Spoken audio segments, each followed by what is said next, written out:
Hace algún tiempo conversé con un amigo, una persona profesional que tenía algunas comodidades en la vida, y él me contó la historia de cómo él una vez estuvo frente a frente, o se sintió en los brazos de la muerte.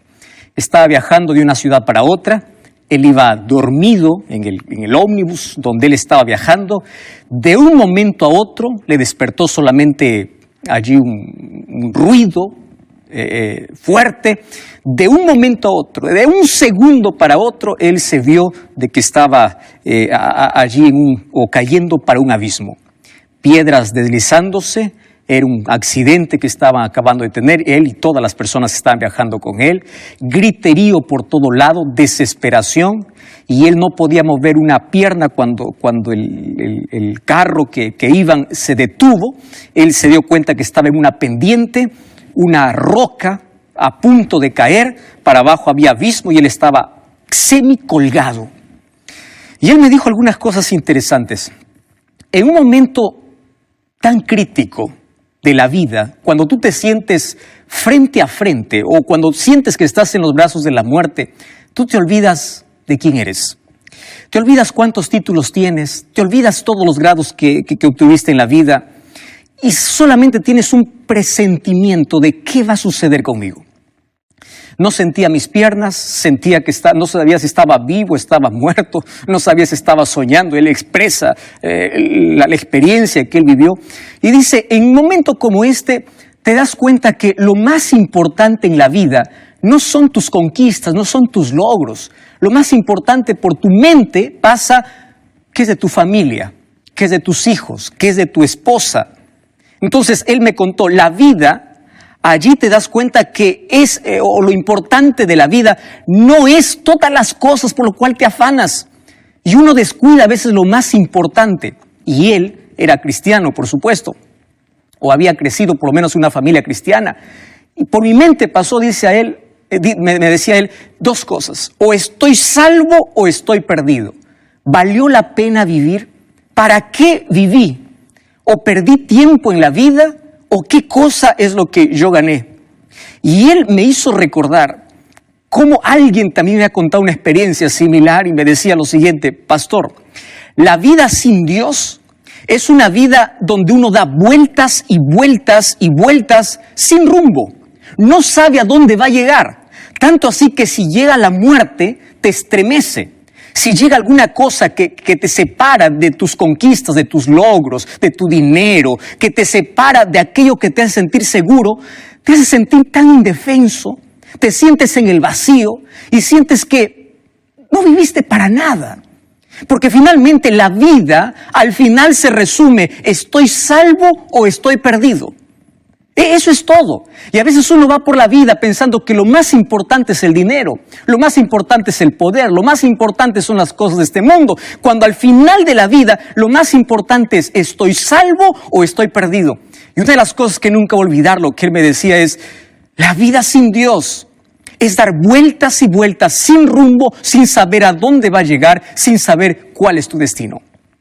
Y tenía mucha razón, porque el apóstol Pablo ya nos hablaba en el libro de Colosenses capítulo 1, versículo 16, que la vida necesita tener un propósito. La vida tiene sentido cuando tiene propósito, y solamente tiene propósito cuando tú sirves a Dios. Dice el versículo 16, por Él fueron creadas todas las cosas, los que hay en el cielo, lo que hay en la tierra, visibles e invisibles, tronos, dominios, principados, potestades. Todo fue creado por medio de Él y para Él. ¿Me estás escuchando, Francisco? Fuiste creado por Dios y para Dios. Eulogio, estoy hablando para ti. Tú no fuiste creado para arrastrarte en esta vida, para arrastrarte en la miseria, para tener el corazón quebrantado, para vivir lejos de Dios, para darle espalda a Dios. Tú fuiste creado por Dios y para Dios. Entonces, la vida sin Dios es un conjunto de horas perdidas. Uno pierde años, uno pierde tiempo, uno pierde todo. Finalmente, la vida sin Dios es una vida vacía y perdida. No te olvides, dos cosas. Es una vida vacía y es una vida perdida. Yo voy a hablar de salvados y perdidos. Alguien me preguntó hace algún tiempo, pastor, yo no entiendo cómo es que finalmente muchas personas se van a perder. Porque la Biblia me enseña que cuando Jesús vino a este mundo, vino para morir por todos. Entonces, ¿cómo si es que su sangre es suficiente para salvar a todos? ¿Por qué hay muchos que se van a perder? Es que Dios no puede romper tu libertad. Es que la sangre de Cristo tiene poder solamente cuando tú lo aceptas. Cuando tú rechazas el sacrificio de Jesús, estás perdido. No importa las obras que hagas, no importa los títulos que tengas, el poder que tengas, la riqueza que tengas. Sin Cristo estás perdido. Y déjame explicarte de una manera muy breve cómo en la Biblia presenta el asunto de salvación. La Biblia me presenta que Jesús en la cruz pagó la pena del pecado, mi culpa, la condenación. Esa es la primera P, la pena del pecado. Cuando acepto el sacrificio de Cristo, Él me justifica. ¿Qué significa me justifica? Él me hace justo, me acepta como hijo suyo. Pero a partir de allí empiezo a caminar con Dios. Y cuando yo camino con Dios, Dios me libra del poder del pecado. ¿Me estás escuchando, Julia? ¿Me estás escuchando, Rodrigo? Del poder del pecado. Lo que antes me gustaba hacer, Dios va transformando mi carácter, mis gustos. Mi vida se está colocando en armonía con la voluntad de Dios. Primero en la cruz me libró de la pena del pecado. Después me libra del poder del pecado. Pero Cristo va a volver. Y cuando vuelva a esta tierra, Él me librará de la presencia del pecado. Como para no olvidarnos, aquí tenemos las 3 P's, ¿verdad? Primero, me libra de la culpa del pecado, de la pena del pecado. Número 2, me libra del poder del pecado. Y número 3, me va a librar de la presencia del pecado cuando Él venga. Pero yo tengo que aceptar su sacrificio, yo tengo que caminar con Él para que un día Jesús me pueda transformar. Pastor, ¿qué significa que me va a librar de la presencia del pecado? Hoy tú y yo somos pecadores. Nuestra naturaleza es pecaminosa. Nuestras inclinaciones son pecaminosas. Entonces, cuando Cristo venga, como Él nos libró del poder del pecado, ahora va a arrancar de nosotros esa naturaleza que nos inducía siempre a pecar. Gloria a Dios, seremos santos para siempre. Nunca más tendremos una mancha de pecado en nuestra vida. Pero eso sucederá solamente cuando Cristo venga. Y cuando Cristo regrese, yo quiero recordarte algunos elementos importantes en cuanto a la venida de Jesús, porque todos esperamos ese día. Mas, ¿cómo vendrá Jesús? Porque algunos dicen que vendrá de forma espiritual, va a robar a su pueblo. No, mi querido. La palabra de Dios presenta que la venida de Jesús tendrá 5 características. ¿Estás viendo mi mano? ¿Sí? 5 características. Toma tu mano. Vamos a aprender con la mano. La venida de Jesús, en primer lugar, será real. No será espiritual, será real. Número 2, será personal. ¿Correcto? Será personal. Número 3, la venida de Jesús será visible. Número 4, será audible. Y número 5, será gloriosa. ¿Lo entendiste? Pero no me creas lo que yo te digo. Vamos a ver lo que la palabra de Dios dice. Mira cómo sucederá el momento de la transformación. Hechos capítulo 1, versículo 11, dice así. Cuando Jesús fue elevado al cielo, 2 varones hablaron para aquellos que estaban mirando. Y les dice, ¿por qué estáis mirando al cielo? Este mismo Jesús que ha sido tomado entre vosotros al cielo, así vendrá como lo habéis visto ir. Eso dice la Biblia. Jesús fue de manera personal. Jesús no fue de manera espiritual. Jesús fue de manera visible. Él no fue de manera invisible, entonces será real, será personal. ¿Me estás entendiendo? Apocalipsis 1:7 dice que todo ojo lo verá.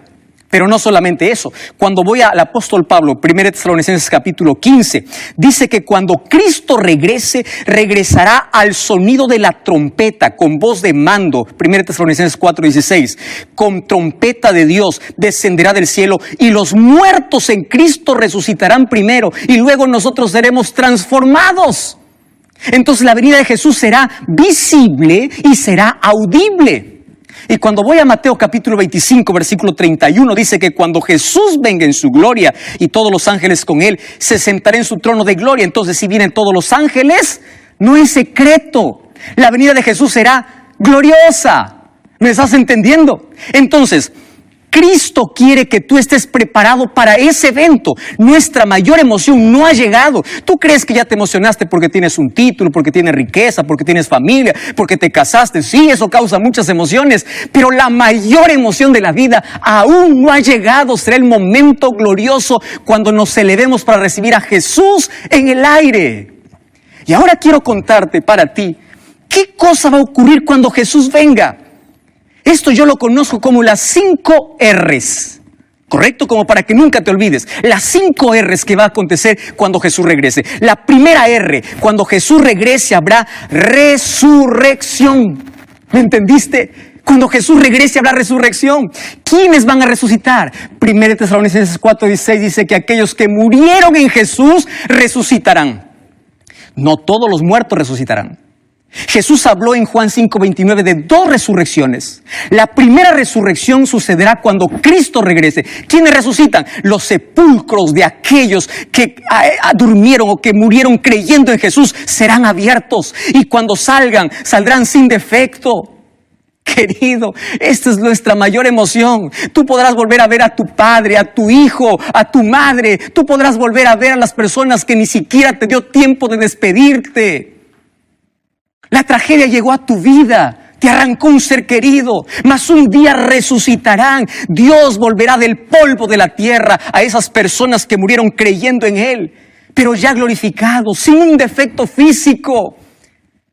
Y nosotros seremos transformados para ir al cielo. La primera R es la R de resurrección. La segunda R es la R de reencuentro. Esto me encanta. ¿Por qué reencuentro? Yo sueño que Jesús venga, porque yo ya tengo muchos familiares que hoy no están conmigo. Tengo mi padre que ya falleció. Tengo abuelos que fallecieron. Tengo familia que no está. Y si tú ya te diste cuenta, aún los momentos más felices de la vida no son tan felices, porque en las reuniones familiares siempre hay una silla vacía que pertenece o que perteneció a alguien que ya no está más con nosotros. Prepárate para ese reencuentro. Un día volverás a abrazar a ese ser querido, pero el mayor reencuentro será con Jesús. De ese Jesús que tanto nos dio esperanza. Y Apocalipsis capítulo 8, versículo 1 me da una revelación importantísima. Dice que cuando se abrió el séptimo sello habla de la venida de Jesús, se hizo silencio en el cielo como por media hora. ¿Qué cosa está diciendo Apocalipsis? Apocalipsis es un libro profético. Y aquí una media hora en profecía significa 7 días, significa una semana. Quiere decir que una semana demorará este glorioso encuentro entre la venida de Jesús para llevar a los salvados para el cielo. En profecía, un día equivale a un año. Y aquí dice que media hora equivale a 7 días, a una semana. ¿Por qué silencio en el cielo? Porque todos los ángeles vienen. Todos están esperando la orden del Padre. Vamos a recoger a nuestros hijos. Vamos a traerlos para casa. Ellos están sufriendo mucho. Las tragedias. El mundo está pereciendo. Es hora de volver. Y Jesús vendrá. El mayor reencuentro no solamente será con nuestros seres queridos. El mayor reencuentro será con Jesús. ¿No te emociona saber eso? La tercera R es la R de la recepción. La Biblia dice en Mateo 25 que Jesús dirá: venid benditos de mi Padre. ¿Te imaginas aquella mesa de bienvenida? ¿Te imaginas aquel abrazo con los ángeles? ¿Te imaginas aquel abrazo con Jesús cuando tengamos que mirar sus heridas, las huellas que todavía, las marcas que están en sus manos, que costó nuestra redención, porque sus manos fueron clavadas para que tú y yo hoy tengamos derecho a entrar a ese reino? Ese reencuentro, esa recepción será gloriosa. La cuarta R es la R de respuestas. Porque hay muchas cosas que aquí no entendimos. Pero tú sigue perseverando por fe. Aún en las mayores crisis, que no desmayes, no te desanimes, levanta la cabeza. Aún cuando no tengas evidencia, sigue confiando en Dios. Cuando la noche sea más oscura, sigue confiando en Dios. Cuando todo esté yendo para abajo, sigue confiando en Dios. Porque un día lo que no entiendes en esta tierra, entenderás en el cielo. Y el libro de Apocalipsis capítulo 20, versículo 1 en adelante, dice que nosotros, o los salvados, en el cielo, tendrán potestad para juzgar. El apóstol Pablo también en 1 Corintios decía que vamos a juzgar. ¿Juzgar para qué? Escúchame lo que te voy a decir. Una de las actividades que harán los redimidos en el cielo, después de esa recepción maravillosa, será analizar los casos de todos aquellos que se perdieron. ¿Por qué? Por una razón simple. ¿Sabes cuál es la razón? Porque en la eternidad no habrá un rastro de duda de la justicia de Dios. En el cielo habrá muchas sorpresas. ¿Por qué personas que aquí aparentemente estaban perdidas están en el cielo? Y personas que aquí aparentemente estaban salvas estarán perdidas. ¿Y por qué? Porque aquellos que están salvos se arrepintieron. Mas aquellos que parecían buenos solamente parecían. Era solo un maquillaje espiritual. Era solo un sepulcro blanqueado por fuera.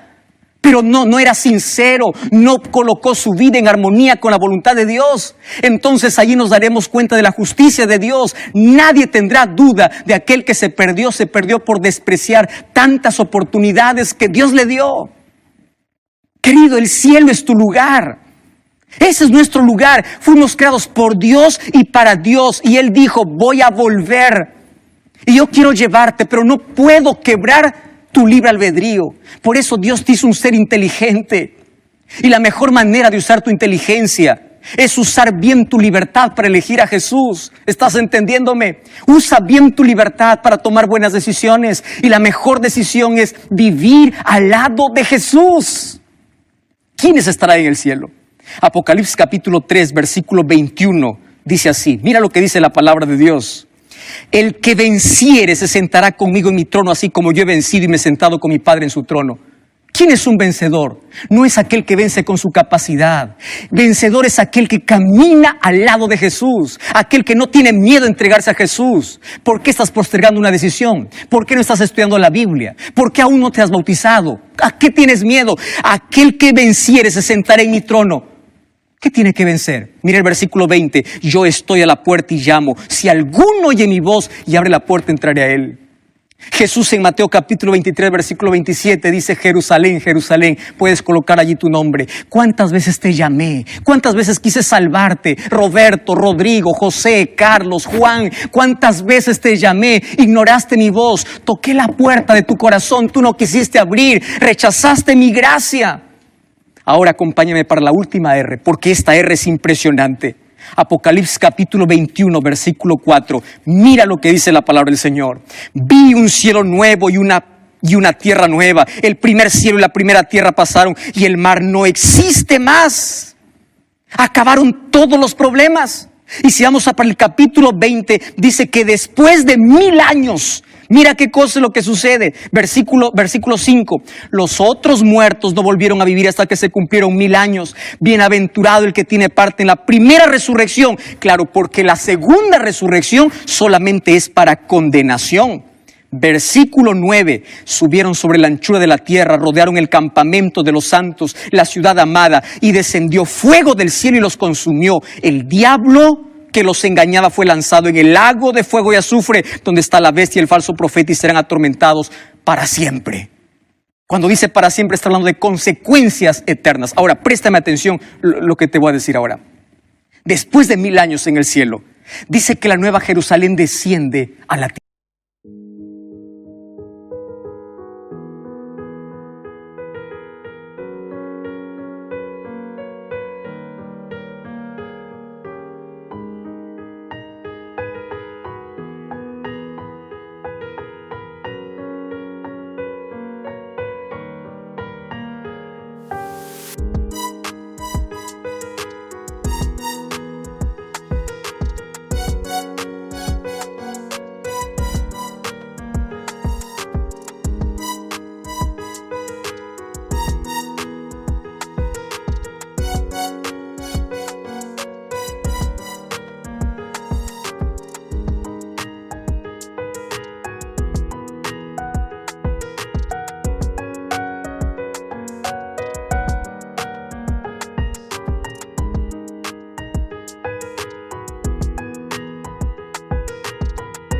Tierra.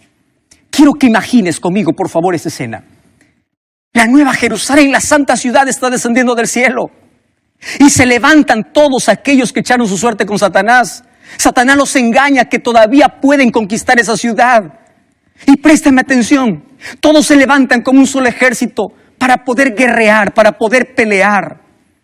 Y es allí donde desciende fuego del cielo para acabar al diablo y sus ángeles. Préstame atención.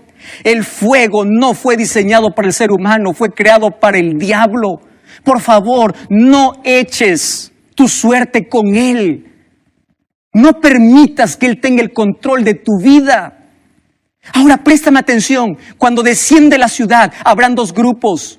Un grupo dentro de la ciudad, otro grupo fuera de la ciudad. Mi pregunta es, ¿dónde estarás tú? ¿Dónde estaré yo? ¿Dentro o fuera de la ciudad?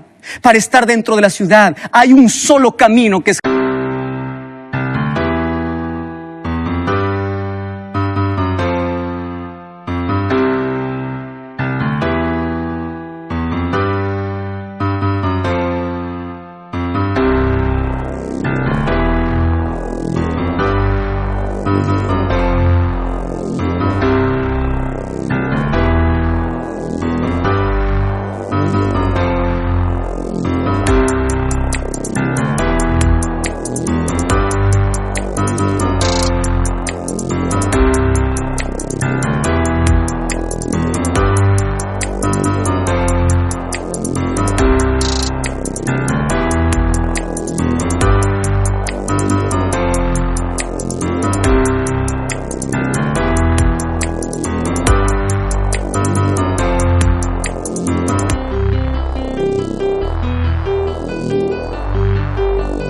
Jesús. Hay una sola verdad que es Jesús. Hay una sola puerta que es Jesús.